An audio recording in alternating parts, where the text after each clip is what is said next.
Bienvenue, chers téléspectateurs, sur notre chaîne. Aujourd'hui, nous allons parler de la réponse du fils de Netanyahou à la possibilité que le président français Macron reconnaisse l'État de Palestine. Mais avant de commencer, n'oubliez pas de nous soutenir en commentant, en vous abonnant, en partageant et en mettant un like.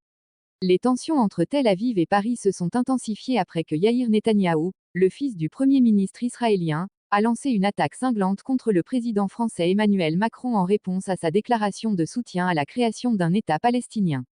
La crise a commencé lorsque le président français a publié sur la plateforme X un message affirmant son soutien à un État palestinien sans le Hamas, quelques jours après avoir évoqué la possibilité que la France reconnaisse un État palestinien. La réponse de Yair Netanyahou au message a été violente, car il a dit à Macron « va en enfer ». Il a ensuite suivi avec une série de demandes séparatistes visant des territoires français, oui à l'indépendance de la Nouvelle-Calédonie. Oui à l'indépendance de la Polynésie française. Oui à l'indépendance de la Corse. Oui à l'indépendance du Pays basque. Oui à l'indépendance de la Guyane française.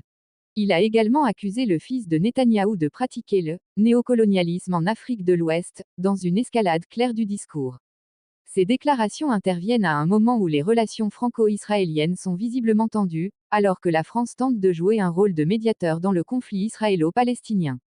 Yair Netanyahou est considéré comme une figure controversée sur la scène politique israélienne en raison de ses positions extrêmes et de son intervention publique dans les affaires politiques.